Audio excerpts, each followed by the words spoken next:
하나님의 말씀은 누가복음 18장 1절입니다. 다 같이 합독합니다. 예수께서 그들에게 항상 기도하고 낙심하지 말아야 할 것을 비유로 말씀하여.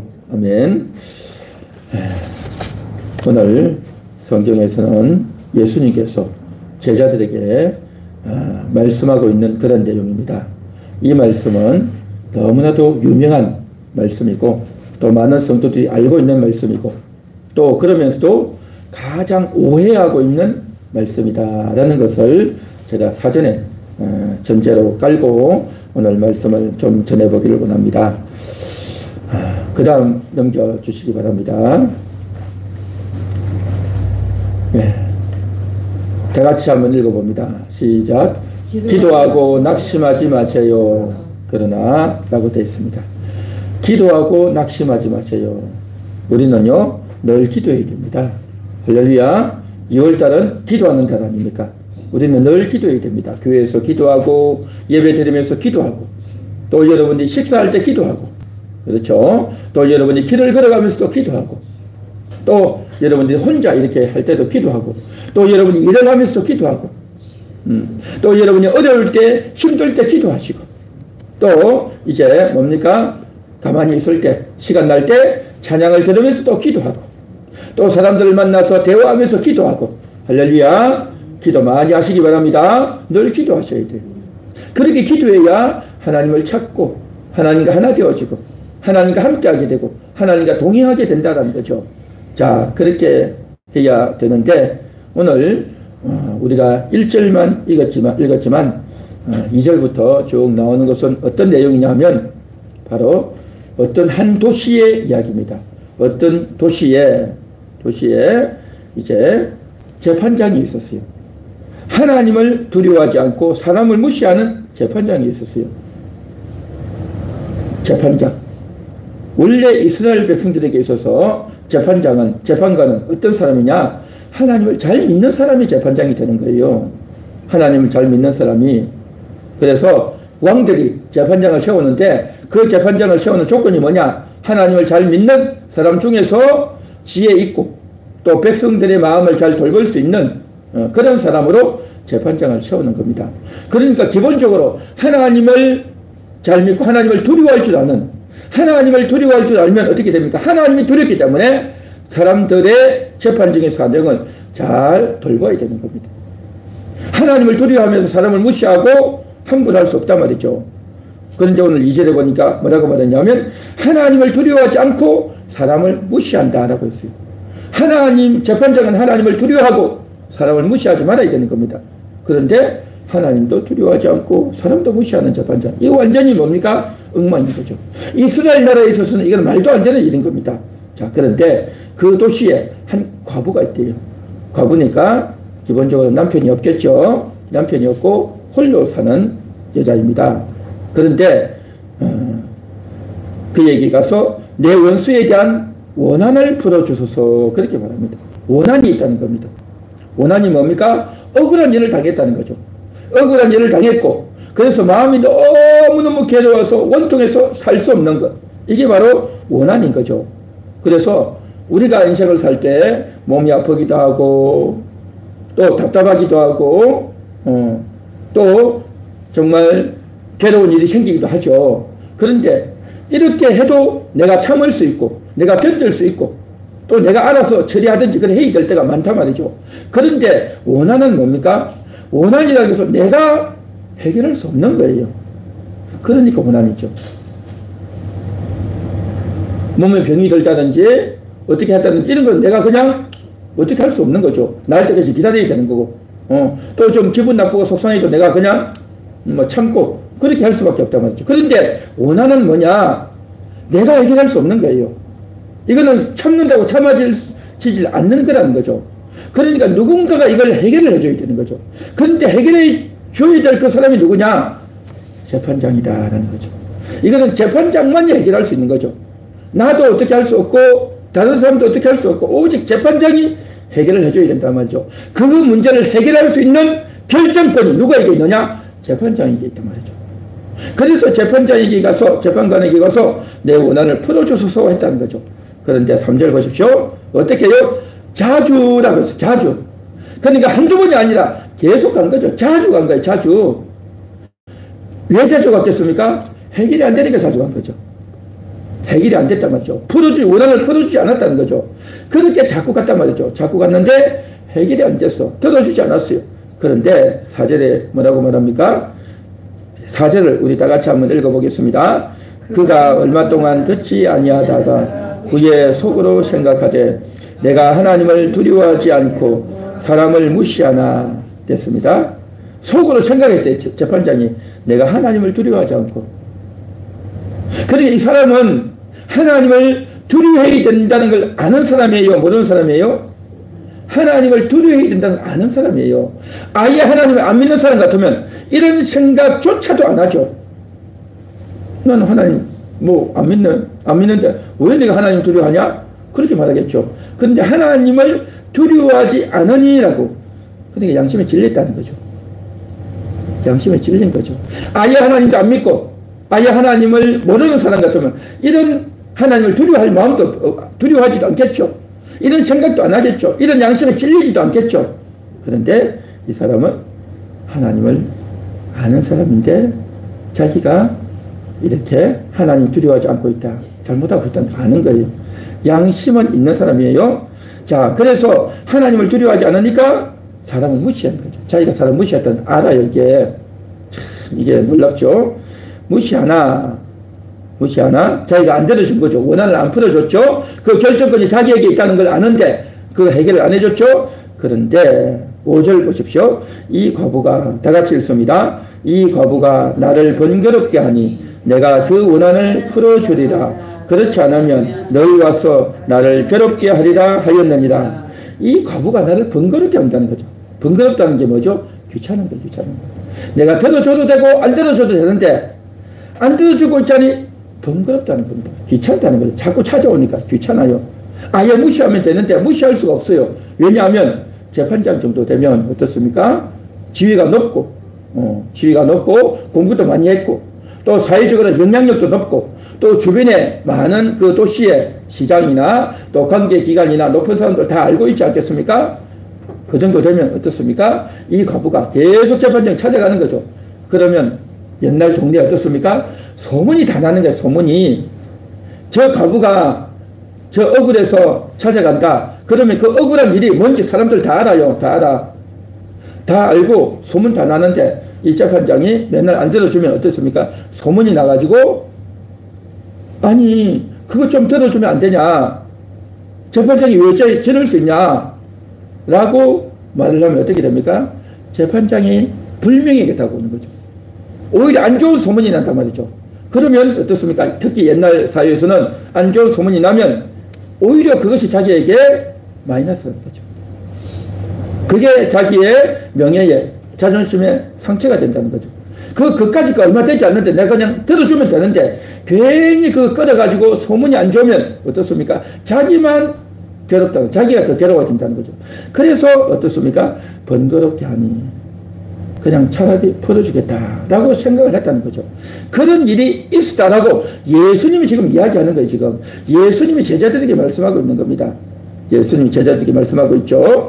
자, 그래서 뭐라고 말씀하십니까? 그러면서 7절 다 같이 읽습니다. 하물며 하나님께서 그 밤낮 부르짖는 택하신 자들의 원한을 풀어주지 아니하시겠느냐. 택하신 자가 누굽니까? 오늘 이 자리에 있는 여러분들이, 성도들이 하나님의 택하신 자들인 줄 믿습니다. 여러분들이 하나님께 나와서 기도하면, 여러분들의 그 억울한 것을 가지고 기도하면 하나님께서 들어주실 줄 믿습니다. 할렐루야. 하나님이 들어주신단 말이죠. 우리가 인생을 살아가는 동안 이와 같이, 이 과부와 같이 우리에게도 억울한 일, 원통한 일, 너무나도 괴로운 일 있을 수 있다는 거죠. 우리가 몸이 아프고 또 우리가 인생이 잘 풀리지 않고 또 우리가 여러 가지 어렵고 힘든 일이 있으면 그것을 내가 참을 수 있고 내가 해결해야 되는데 해결이 안 돼서 괴롭고 답답한 거면 그건 어떻게 할 수가 없어요. 내가 해결이 되니까. 그죠? 그러나 상대방 때문에 억울한 것은요, 사람이 참기 힘든 겁니다. 그게 원한이다 말이죠. 그 원한이 있을 때 정말 괴로운 거죠. 여러분들은 혹시 원한이 있습니까? 혹시 마음에 원한 같은 것이 있어서 너무나도 억울해서 참을 수 없는 괴로운 고통들이 혹시 여러분들에게 있습니까? 그렇다고 한다면 오늘 이 시간 주님께 기도할 수 있기를 바랍니다. 할렐루야. 기도해야 되는 겁니다. 기도해야 돼. 그래서 그 억울함을 풀기 위해서 상대방에게 찾아가고 남들에게 이야기하지만 해결이 안 되는 겁니다. 남들이 어떻게 해줄 수 있는 게 아니다 말이죠. 남들이 어떻게 해줄 수 있는 일이 아니다 말이죠. 그래서 기도해야 되는 겁니다. 그래서 하나님께 기도해야 되는 겁니다. 하나님, 이 문제 어떻게 하십니까? 하나님, 내가 너무 억울합니다. 하나님, 내가 너무 괴롭습니다. 내 마음이 너무 괴롭고 억울해서 이 원한을 어찌하여 풀어주지 않습니까? 그렇게 기도하면 하나님이 풀어주신다고 했습니까? 안 풀어주신다고 했습니까? 풀어주신다고 했죠. 7절에 그랬죠. 7절. 택하신 자들의 원한을 풀어주지 아니하시겠느냐? 풀어주지 아니하시겠느냐? 그들에게 오래 참으시겠느냐? 하나님 참지 않고 풀어주신다. 원한을 풀어주신다. 하나님 그렇게 말씀하고 있는 겁니다. 사랑하는 여러분, 여러분에게 원한이 있습니까? 억울한 일이 있습니까? 하나님께 기도할 수 있길 바랍니다. 이거야말로 정말 기도해야 될 문제가 아니냐 말이죠. 내가 돈이 부족하고 몸이 좀 아프고 그런 것만이 아니라 여러분에게 있는 그 원한, 그 답답함, 그 괴로움을 이야기해야 되는 겁니다. 하나님께 이야기해야 된단 말이죠. 하나님께 기도해야 된단 말이죠. 그래서 오늘 1절에 그렇게 말씀하셨죠. 항상 기도하고 낙심하지 말아야 된다. 항상 기도해야 되는 겁니다. 낙심하지 말아야 된단 말이죠. 아이고 이게 되겠나 해결되겠나 라고 생각하고 낭망하고 좌절할 것이 아니라 늘 기도해야 되는 겁니다. 하나님 내 원한을 풀어주세요. 하나님 내 원한을 풀어주세요. 늘 기도해야 되는 겁니다. 오늘 여기 7절에 뭐라고 했습니까? 밤낮 부르짖느니라 그랬죠. 밤낮. 마음에 속이 상하면요, 원한이 있으면요, 밤에 잠이 안 와요. 밤에 잠이 안 와. 낮에 일을 하려고 해도 손에 일이 안 잡힌단 말이죠. 그래서 어떻게 해야 됩니까? 밤낮 부르짖는 겁니다. 밤에도 낮에도 부르짖는 겁니다. 내가 하나님께 나와서 기도해야만, 예배드려야만 기도가 아니라요, 내가 혼자 있을 때도 내 마음으로 부르짖는 겁니다. 하나님 원한을 풀어주세요. 하나님 원한을 풀어주세요 하고 원한을 가지고 풀어달라고, 내 속상한 것을, 내 찢어진 마음을, 내 상처받은 마음을, 내 억울한 마음을 하나님께 호소하고 하나님께 기도하고 하나님 풀어달라고 부르짖고 기도할 수 있길 바랍니다. 할렐루야. 한번 따라해 보겠습니다. 하나님 내 원한을 풀어주세요. 하나님 내 억울함을 풀어주세요. 하나님 내 마음이 너무 힘듭니다. 내 마음을 풀어주세요. 할렐루야. 기도하시기 바랍니다. 기도하셔야 됩니다. 원한을 가지고 기도하면 하나님 풀어주신단 말이죠.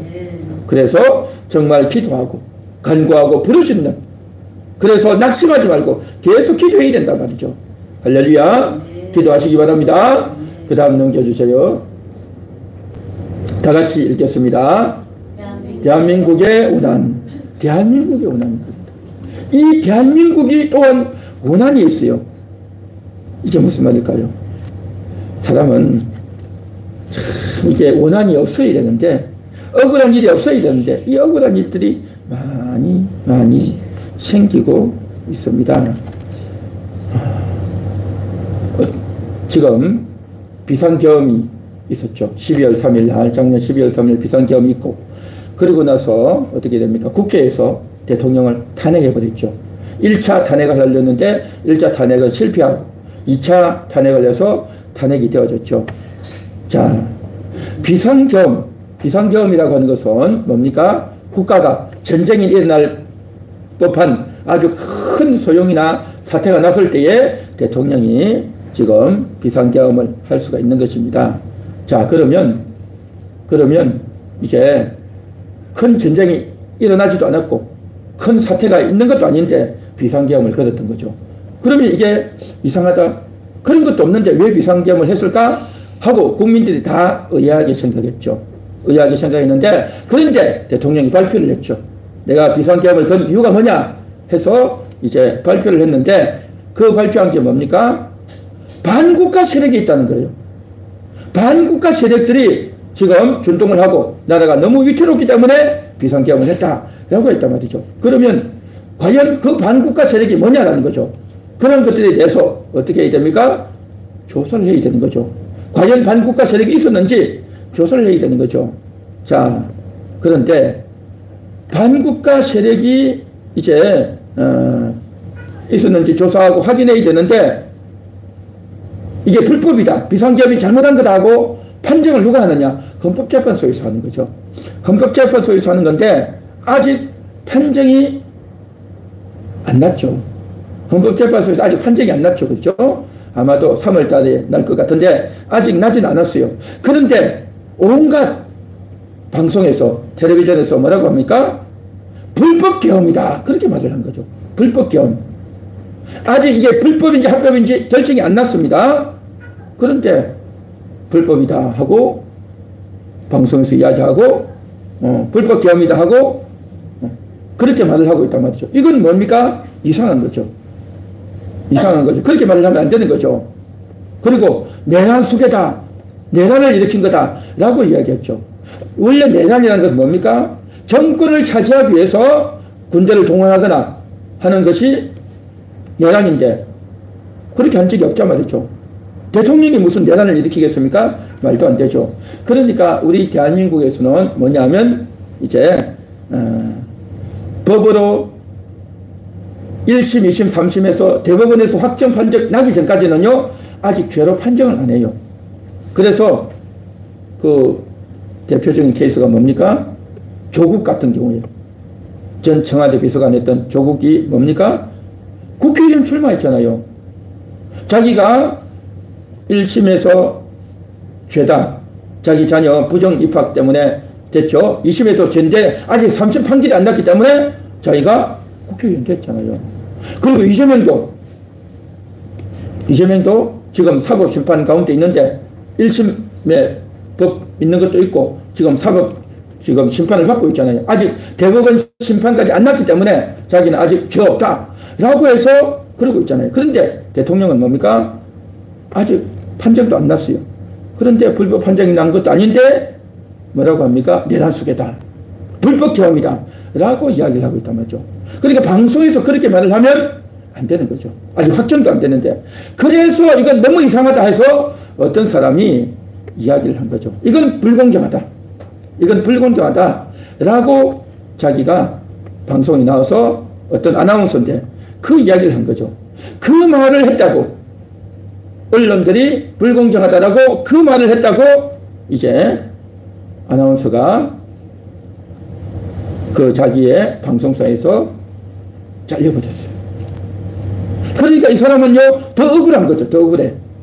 사실을 사실대로 이야기했는데 왜 이것을 사실을 받지 않고 나를 자르느냐 해가지고 너무 억울하고 불공정하다 그렇게 해서 이야기하고 괴로워서 하소연을 하는 사람이 있어요. 또 이제 지금 여러분 다 알다시피 헌법재판소에서 어떻게 합니까? 대통령이 지시를 했다는 거죠. 저 사람들을 다 끌어내라, 체포해라, 그렇게 지시를 했다는 거죠. 그런데 그 사람들이 과연 그렇게 말한 사람들이 나라하고 대통령은 어땠습니까? 나는 체포하라 말한 적 없다, 끌어내라 라고 말한 적 없다는 거죠. 그래서 그 사람들을 다 불러가지고 이제 조사를 하는 거죠. 내가 이제 끌어내라고 했냐, 내가 너에게 체포하라고 지시했느냐 라고 해서 헌법재판소에 나와서 이제 재판을 하고 있는데 그렇게 끌어내라고 말했다는 그 사람이 어떻습니까? 나는 대통령이 나한테 끌어내라고 지시한 적이 없습니다. 그렇게 말을 하는 거예요. 대통령이 나한테 국회의원들 체포하라 라고 말한 적이 없습니다 라고 말을 하는 거죠. 그러니까 대통령도 그 말 한 적이 없다 그러고 그 말을 들었다는 이 군인도 대통령이 나한테 그런 말을 한 적이 없습니다 라고 말을 하는 거죠. 이게 뭡니까? 대통령이 끌어내라, 체포하라고 했기 때문에 이건 내란이다 해서 대통령이 죄를 지었다, 비상계엄이 불법이다 라고 그렇게 몰아가고 있는데 헌법재판소에서 나와서 하는 말이 뭡니까? 이건 전혀 다른 이야기를 하고 있단 말이에요. 전혀 다른 이야기. 그런데 대통령이 끌어내라, 체포해라라고 말을 했다는 그 말을 어디서 하냐면 검찰 조서에 있는 거죠. 검찰 조서. 검찰 조서. 그리고 검찰 조서에서는 그렇게 되어 있는데 과연 그렇게 했는지 확인해보자 해서 그 장본인들을 데려와서 하니까 나는 그 말 한 적 없다! 그렇게 말을 하는 거죠. 그러면 이게 어떻게 됩니까? 이 완전히 서로 안 맞는 거잖아요. 검찰 조서에는 그런 말이 있고 헌법재판소에서 본인들은 그 말 한 적이 없다라면 어떻게 해야 되겠습니까? 다시 더 조사를 해야 되는 거죠. 다시 더 조사하고 증인들을 더 많이 부르고 더 자세하게 조사해서 과연 재판을 말한 적이 있는지 없는지 더 조사하고 더 시간을 가더라도 더 조사해서 확인해야 되는 것이 맞는 거죠. 그렇지 않습니까? 그런데 헌법재판소에서 어떻게 말을 하느냐면 지금 증인들이 나와서 하는 말을 우리가 듣지 않고 검찰 조서에 있는 대로 판결하겠다. 그렇게 말을 하는 거죠. 여러분 이게 너무 어이없고 황당한 일이잖아요. 대통령도 그 말 한 적 없다 그러고 이 사람들도 그 말 한 적 없다고 하면 없다고 했으면 다시 수사하고 더 확실하게 더 구체적으로 더 세부적으로 조사해서 정말 잘못이 있는지 없는지 준엄하게 가려야 되는 것이 사법부고 재판관들 아니겠습니까? 그런데 그렇게 하지 않겠다는 거예요. 지금 흘러가는 상황이 보면 대통령은 탄핵시켜야 된다, 탄핵을 인용해야 된다 라는 것을 짜놓고 그런 계획을 미리 해놓고 모든 것들을 다 밀어붙이는 듯한 그런 분위기단 말이죠. 그래서 빨리 다 끝내려고 2월달 내로 다 이 정의신문들 다 끝내고 3월달에 언도를 내리려고 하는 그러한 분위기가 굉장히 많다 말이죠. 그러니까 사람들이 어떻게 합니까? 이건 너무너무 말도 안 된다, 너무 억울하다, 너무 원통하다 라고 사람들이 생각을 한단 말이죠. 그래서 대통령 개인도 억울하고 대통령을 바라보는 국민들도 억울하고 그렇게 된단 말이죠. 만일에 이 사람이 대통령에서 탄핵이 되어버리면, 탄핵 인용이 되어지면 어떻게 되겠습니까? 다른 사람이 대통령이 될 거고, 그러면 이 대한민국의 자유민주주의가 무너지게 되는 그러한 상황이 있기 때문에 그 대통령 한 명이 내 마음에 드느냐 안 드느냐를 떠나서 자유민주주의 체제를 지켜야 되느냐, 이게 무너지느냐를 가지고 많은 사람들이 고민하고 걱정하고 있단 말이죠. 그래서 너무나도 억울한, 너무나도 안타까운 원한이 있는 그런 사안이 되어 있단 말이죠. 그래서 이렇게 판정하는 이들은 누구냐? 바로 불의한 재판관이단 말이에요. 불의한 재판관. 하나님을 두려워하지도 않고, 정말 재판관은 뭡니까? 모든 것을 다 자기가 짜놓고, 저 사람 내 마음에 안 드니까 죄를 줘야 되겠다, 깜빡이 넣어야 되겠다, 딱 짜놓고 무조건 죄를, 법을 거기에 맞춰서 밀어넣는다면 이 말이 되겠냐 말이죠. 상세하게 살펴보고 조사해보고 과연 그 사람이 그 말 했는지 맞는지, 또 다른 사람에게도 물어보고 증거가 있는지, 녹취가 있는지, 동영상이 있는지, 이런 것들 다 알아보고 철저히 조사해가지고 그래서 이렇게 됐구나 판결을 내려야 그게 맞는 거잖아요. 그런데 그렇게 하지 않고 오히려 검찰 조서에 나와 있는 대로 말을 하겠다는 거죠. 그 검찰 조서라는 것도 너무 수상하고 의심스러운 것이 너무 많은데 말도 안 되는 그런 판결을 내리려고 지금 하고 있단 말이죠. 그래서 헌법재판소에서 뭐라고 말했습니까? 지금 증인들이 나와서 하는 그 말 말고 검찰 조서에 있는 대로 하겠다라고 헌법재판소에서 그렇게 말을 했어요. 그런 말을 했단 말이죠. 그러니까 사람들이 다 충격을 받고 아니 어떻게 이럴 수 있느냐라고 그렇게 생각을 하고 있단 말이죠. 이게 바로 뭐냐? 불의한 재판관인 거죠. 온 국민들의, 대한민국 국민들의 지금 뭡니까? 원한을 사고 있는 그런 일이란 말이죠. 그래서 이게 큰일 났다, 나라가 이렇게 되면 대한민국이 망한다. 그래서 어떻게 합니까? 기도하는 겁니다. 그래서 나와서 이제 여의도에 모이고 광화문에 모이고 전국 각 지역에서 다 모여가지고 이거 이렇게 해서는 안 된다, 하나님 이 나라를 붙잡아 달라고, 하나님 이 나라를 지켜달라고 그래서 외치고 기도한단 말이죠. 원래 대한민국은요, 삼권 분립이에요. 삼권 분립. 삼권 분립이 뭡니까? 사법부, 입법부, 행정부가 서로 각자인 겁니다. 각자 역할을 하고 각자 권한을 침범하면 안 되는 겁니다. 법을 만드는 것은 입법부에서만 해야 되는 거예요. 나라를 통치하고 하는 것들은 뭡니까? 행정부에서만 해야 됩니다. 또 누가 잘했는지 못했는지 결정하는 것은 사법부, 재판장에서만 해야 되는 거예요. 그런데 지금 현재 어떻게 되냐면 입법부가 나와가지고 장관들을 다 뭡니까? 장관들을 다 그리고 검찰총장들을 고위직들을 다 탄핵을 시켜버린단 말이죠. 지금 20몇 명이 탄핵되어 있지 않습니까? 다 탄핵시키는 거거든요. 자기 마음에 안 든다고 탄핵시켜버려요. 어떤 장관은 뭡니까? 야당 대표를 기분 나쁘게 쳐다본다고 또 탄핵을 시켜버리는 거야. 탄핵 사유 중에 그런 게 있어요. 그러니까 이게 뭡니까? 이게 참 말도 안 되는 그런 일이 생기는 거죠. 그리고 사법부 판사들에게 압박을 가해가지고 너 이 사람 말이야 구속 안 시키면 대통령 구속 안 시키면 너희 가만 안 둘 거야. 이런 식으로 압박을 해가지고 판사들도 그래서는 안 되는데 입법부에서 강요하니까 거기에 의해서 어쩔 수 없이 지금 접이 넣는 그런 것들. 공수처장, 경찰, 검찰 다 해가지고 대통령을 그렇게 구속한단 말이죠. 원래 그렇게 구속할 수 없어요.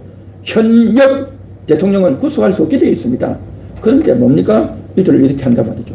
이게 다 불법이 자행되는 겁니다. 그러니까 국회에서 명령하니까 행정부에서 듣는 거죠. 국회에서 명령하니까 사법부에서 듣는 겁니다. 왜 들을까요? 겁이 나니까. 압박을 하니까. 그러니까 이게 뭡니까? 상권 분립이 돼야 되는데 상권 분립이 아니라 정치적으로 한단 말이에요. 정치적으로. 아, 분위기가 지금 이렇게 흘러가고 대통령이 힘이 없고 대통령은 구속됐고 대통령이 이제 아무것도 아니다. 이제는 대통령 말 들었다가는 내가 옷보기 생겼다. 내 자리에 쫓겨나게 생겼다. 그러면 이제 내가 돈도 못 벌고 이제 내가 앞으로 어떻게 먹고 살까? 그래가지고 어떻게 합니까? 다 고분고분하고 다 들어주는 겁니다. 그런 식이 되어버렸단 말이죠. 그러니까 입법부가 독재를 하는 그런 상황이 되어 있단 말이죠. 그러니 이게 뭡니까? 국민들이 볼 때는 이게 아니잖아. 이게 나라가 이게 아니잖아. 나라가 이렇게 올라가서는 안 되잖아. 이 나라가 망하게 생겼다. 나라가 이렇게 망하면 어떻게 되어지느냐? 중공처럼 되고 북한처럼 돼가지고 나라가 공산화되는 게 아니냐. 그래서 사람들이 우려하고 두려워하고 원한을 가지고 있는 겁니다. 그래서 어떻게 합니까? 하나님께 기도하고 하나님이 나를 살려달라고 하나님이 나를 붙들어달라고 그렇게 기도하고 있는 겁니다.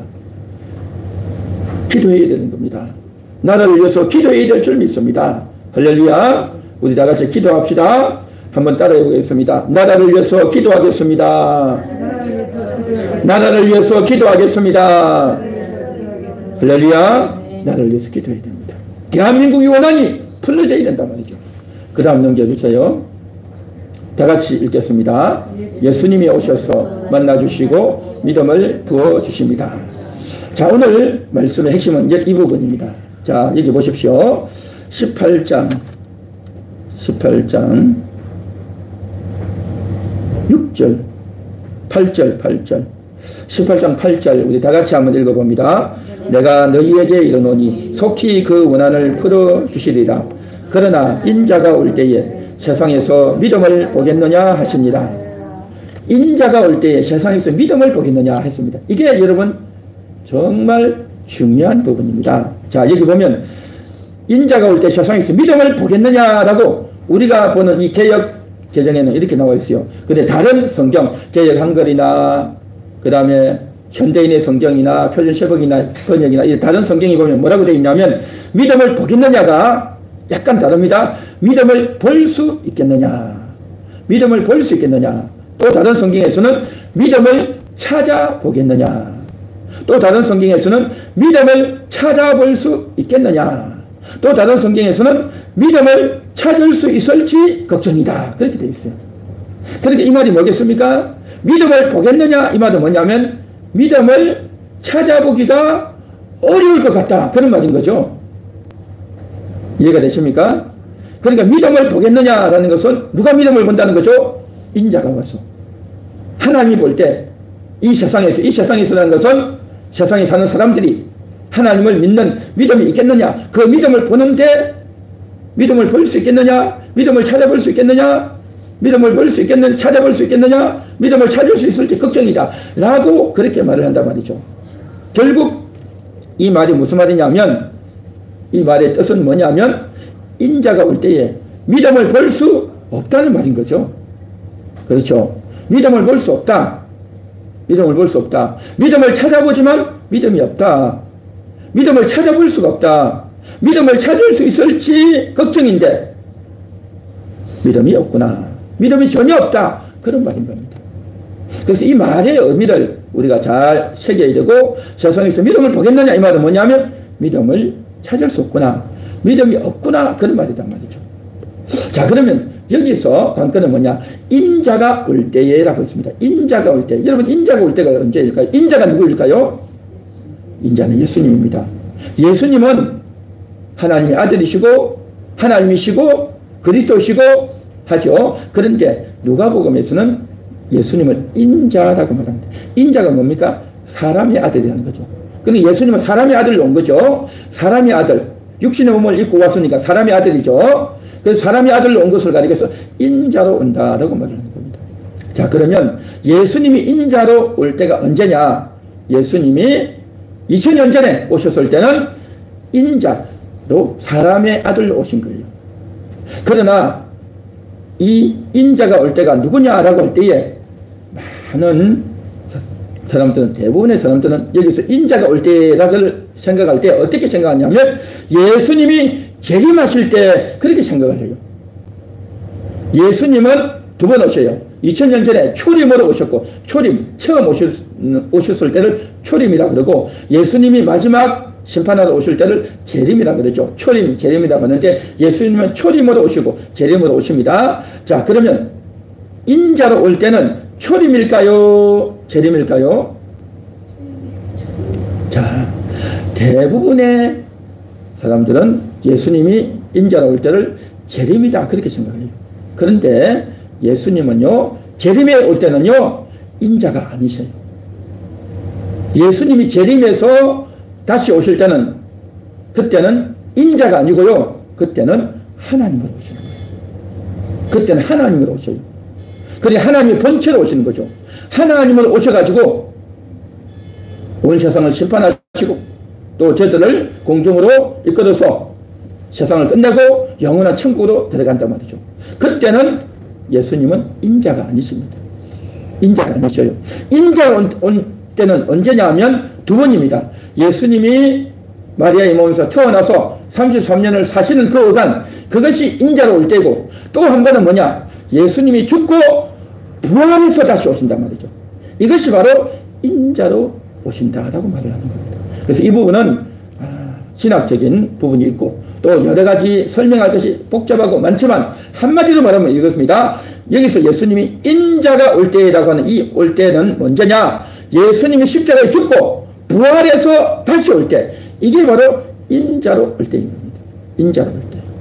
그러니까 다시 말해서 인자가 세상에 올 때 인자가 올 때 세상에서 믿음을 보겠느냐라고 할 때에 인자가 보겠나 할 때 이때는 뭐냐면 내가 초림해서 다시 오는데 지금 와 있는 이 상태 말고 내가 죽었다가 다시 살아나서 부활하여 너에게 다시 오는데 그때에 믿음을 보겠느냐 그 말인 겁니다.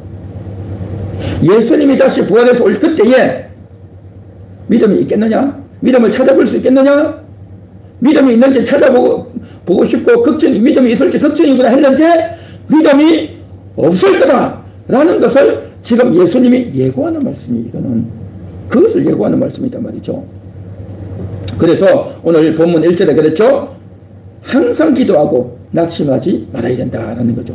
항상 기도하고 낙심하지 말아야 될 것을 지금 설명하면서 이 과부와 재판장이 이야기를 했는데 그런데 사실은 예수님이 십자가에 달려 죽을 때 제자들이 어떻게 했습니까? 다 도망갔어요. 예수님을 믿지를 못했어요. 다 낙심하고 이제 끝났구나. 예수님이 죽었으니 끝났구나. 이제 우리는 이제 돌아가서 물고기나 잡아야 되겠다. 그러고 있었다니까요. 제자들이 다 낙심하고 다 도망가고 예수님을 믿지 못했어요. 그리고 3일 만에 이제 여자들이 예수님 무덤에 가잖아요. 무덤에 가는 이유가 뭡니까? 부활하신 예수님을 만나기 위해서 갔어요? 아니면 예수님의 시체를 닦아주기 위해서 갔어요? 예수님이 시체를 닦아주러 간 거죠. 예수님이 다시 살아났다 기대하는 마음으로 간 게 아니에요. 그러니까 한마디로 말해서 제자들도 그렇고 여자들도 그렇고 모든 사람들이 아무도 예수를 안 믿었어요. 예수가 다시 살아날 때 안 믿었다니까요. 예수의 부활을 믿지 않았고 예수님이 구세주로 온다는 걸 믿지도 않았고 믿음이 없었어요. 믿음이 없었단 말이죠. 다 도망가고 예수를 아무도 안 믿고 그랬단 말이죠. 그러니까 예수님이 1절에서 10절에서 8절에서 그랬죠. 인자가 올 때 이 세상에서 믿음을 보겠느냐. 믿음이 없다는 겁니다. 이 세상에 믿음이 없다는 거죠. 아무도 안 믿었어요. 예수님 안 믿었어요. 안 믿고 예수님이 부활하여 나타나고 난 이후에 3일 만에 저들에게 찾아가서 평안하냐 나를 믿어라 하면서 성령을 부어주시고 그때 되는 겁니다. 그때 저들이 믿음을 갖게 되는 겁니다. 인간은요 믿음을 가질 수가 없는 인간인 겁니다. 예수님이 부어주셔야 하나님이 부어주셔야 성령이 부어주셔야 믿음을 가질 수 있는 겁니다. 믿음이라고 하는 것은 뭐냐? 하나님의 선물이라고 했죠. 에베소서 2장 8절에 보면 우리가 믿게 된 것은 하나님의 선물이다 라고 했어요. 하나님의 선물. 믿음은 하나님의 선물이란 말이죠. 다시 말해서 선물이라는 말이 뭐죠? 하나님이 그냥 주신 거죠. 우리는 믿음이 없어요. 우리 인간에게는 믿음이 없단 말이죠. 처음에는 믿는 것 같아도 다 떠나버리잖아요. 베드로도 예수님 믿는다고 신앙 고백했죠. 다른 제자들도 예수 믿는다고 신앙 고백했죠. 신앙 고백했어요. 그렇잖아요. 주는 그리스도시요 살아계신 하나님의 아들이십니다 했잖아요. 그렇게 믿고 떠나고 또 예수님 기적 보고 예수 믿고 많은 사람들이 예수 믿고 했단 말이죠. 그렇게 예수 믿고 예수 따랐단 말이죠. 그런데 결정적인 순간이 오니까 다 도망가 버렸어. 다 도망가 버렸어. 그 믿음이요 없어져 버렸어요. 인간이 가진 믿음은 다 사라지는 겁니다. 다 없어져 버려요. 그래서 이 믿음을요 하나님이 부어주셔야 되는 겁니다. 그래서 선물로 받아야 되는 겁니다. 믿음은 선물이다. 믿음은 하나님이 은혜로 받는 선물이다. 그래서 그 선물을 받아야 된단 말이죠. 그런데 인자가 올 때 세상에서 믿음을 보겠느냐. 이 말이 뭐겠습니까? 이 말은 예수님 믿는 우리들이 재림할 때 믿음을 보겠느냐. 그런 말로 생각하는데 여러분 그런 말이 아니에요. 이 세상 사는 사람들도 다 예수 믿고 있잖아요. 지금 보십시오. 우리 시대에 예수님이 재림할지 또 앞으로 언제 오실지 모르지만 이 땅에 예수 안 믿는 사람들도 있지만 예수 믿는 사람도 있단 말이죠. 예수 믿고 거듭난 사람이 있단 말이죠. 물론 예수를 믿는다고 할 때는 여러 가지 의미가 있습니다. 예수를 믿고 거듭난 예수를 영접하고 거듭나서 예수 믿는 이것을 믿음으로 말하기도 하고 또 우리의 삶에서 모든 삶의 현장에서 믿음을 적용해야 되는데 그 믿음을 적용하지 못하는 경우도 있어요. 이게 온전치 못한 거죠. 그래서 예수를 영접하는 믿음은 있지만 삶에 있어서 하나님을 의지하고 믿음으로 담대히 나아가야 되는데 그렇지 못하고 비겁해지는 그런 경우도 믿음이 없다고 말할 수 있겠죠. 그러나 예수 믿는 영접은 예수님 영접은 했단 말이죠. 그렇기 때문에 그 사람들에게 믿음이 없다고 말할 수는 없는 거죠. 그렇죠. 그렇기 때문에 인자가 올 때 세상에서 믿음을 보겠느냐 할 때 이때는 재림 때가 아니에요. 마지막 때가 아니에요. 이때는 초림 때인 겁니다. 초림 때. 이 사실을 대부분의 사람들이 잘 몰라요. 잘 모르고 그냥 마지막 때 믿음이 보겠느냐라고 하는데 물론 믿음이 없는 사람도 있겠죠. 그런데 믿음 있는 사람도 있단 말이죠. 예수를 영접한 사람도 있단 말이죠. 그렇기 때문에 이때가 아니다. 그리고 인자가 올 때라고 하는 것은 바로 뭐냐? 그것은 바로 예수님이 부활해서 다시 오실 때 이걸 인자가 올 때라고 말합니다. 마태복음, 마가복음, 누가복음, 요한복음 다 성경을 찾아보서 나중에 자세히 조사하면 다 그게 나와요. 그래서 이런 부분들 사람들이 잘 모르죠. 모르다 보니까 오해를 하는 경우가 많은데 어쨌든 오늘 이 말씀은 예수님이 곧 십자가에 죽고 내가 부활해서 온다. 그때에 믿음을 보겠느냐. 믿음이 없을 거라는 거죠. 그러니까 어떻게 보면 이것이 제자들이 향한 예고인 겁니다. 예고. 베드로가 그랬죠. 나는 주를 절대 버리지 않습니다. 그러니까 네가 다 세 번 오기 전에 나를 못 온다고 부인할 거다. 그렇게 말씀하셨죠. 그렇게 말씀하셨듯이 미리 예고성 말씀인 겁니다. 예고성 말씀. 그 예고성 말씀이 그대로 이루어졌단 말이죠. 그러면서 예수님 1절에 뭐라고 했습니까? 항상 기도하고 낙심하지 말아야 된다. 항상 기도하고 낙심하지 말아야 되는데 사람이요? 낙심한다는 거예요. 낙심해. 기도하다가도 낙심하고 기도하다가도 낙심한다는 게 이게 인간인 겁니다. 이게 너무 억울하면 또 억울하면 풀리지 않으면 인생이 괴롭고 답답하면 낙담하고 포기하고 주저앉는 것이 인간인 겁니다. 이 인간의 실체를 예수님은 너무 잘 안단 말이죠. 그래서 이제 그렇게 해야 되는데 안 되고 있다는 것을 또 주님은 알아요. 이게 하나님이신 겁니다. 우리는 어떻게 하면 열심히 하면 되겠지. 기도 열심히 하고 신앙생활 열심히 하고 말씀 열심히 내가 하고 하면 되겠지 하지만 이게 인간이 그렇게 마음이 들지기도 하지만 안 들기도 하고 낙담하고 실패할 때가 얼마나 많냐 말이죠. 자, 그래서 오늘 우리가 읽은 18장 1절부터 이 8절 이기에서 여러분 잘 보셨는지 모르겠지만 가장 많이 나오는 단어가 있어요. 여러분 혹시 무슨 단어인지 아십니까? 8장 1에서 8절까지 18장 1에서 8절까지 해서 가장 많이 나오는 단어가 있어요.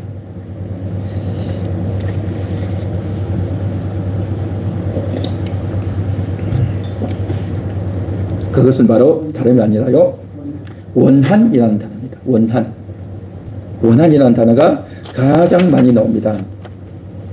3절에 나오죠. 내 원수에 대한 원한을 풀어주소서 했죠. 5절에도 보면 내가 그 원한을 풀어주리라.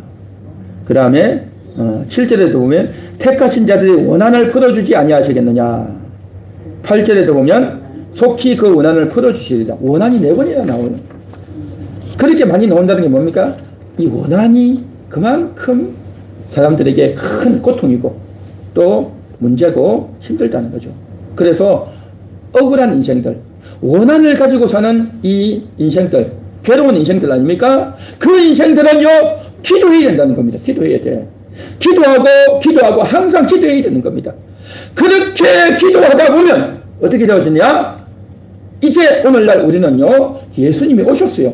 예수님이 오셨기 때문에 우리에게 다 믿음을 주신 겁니다. 할렐루야. 지금 제자들하고 우리하고는 조금 간격이 차이가 있고 좀 이게 다릅니다. 저들에게는 예수님이 아직 오시지 않은, 부활하여 오시지 않은 그런 상태였고, 지금 우리는요, 예수님이 부활하여 오신 상태예요. 오신 상태이기 때문에 그 예수님이 우리에게 믿음을 심어 주신 겁니다. 할렐루야. 여러분에게 믿음이 있는 줄 믿습니다. 믿음이 있단 말이죠. 이 하나님이 심어주신 믿음인 겁니다. 내가 믿는 것이 아니라 하나님이 심어주신 믿음. 이게 이해가 되려면요, 참 쉽지 않아요. 그러나 여러분들이 이게 이해가 되어지고 깨달아지면 너무 놀랍습니다. 내가 가진 믿음은 내가 믿는 게 아니라 하나님이 심어주신 믿음이다. 하나님이 심어주신 믿음. 그렇기 때문에 이 믿음은 절대 사라지지 않는 겁니다. 영원히 지속되는 믿음이다 말이죠. 그래서 그 믿음이 우리 속에 있는데, 우리가 인생을 살다 보면, 우리도 인생을 살다 보면 억울한 일이 있어요. 원통한 일이 있어요. 안 풀리는 일이 있어요. 그러면 어떻게 해야 됩니까? 기도해야 되는 겁니다. 기도하다 보면 어떻게 되어지느냐? 어느 날 믿어지게 되어 있는 겁니다. 믿음이. 아, 하나님이 나에게 믿음을 주셨구나. 나에게 생긴 이 억울함이 여태까지는 저 사람 때문에 힘들었다. 저 사람이 나를 못 살게 구는구나. 내가 어떻게 이렇게 살아야 되냐 하고 신체한탄을 하고 저 사람에 대해서 억울한 마음을 가지고, 괴로운 마음을 가지고, 저 사람에 대해서 미운 마음을 가지고 낙담을 하고 좌절을 하고 그렇게 살던 내 마음에 기도하다 보면 어느 날 순간 믿음이 쑥 들어오는 겁니다. 믿어진단 말이죠. 믿어져. 그 믿어지는 순간에 나에게 있던 원한이요, 싹 풀어집니다, 여러분. 할렐루야.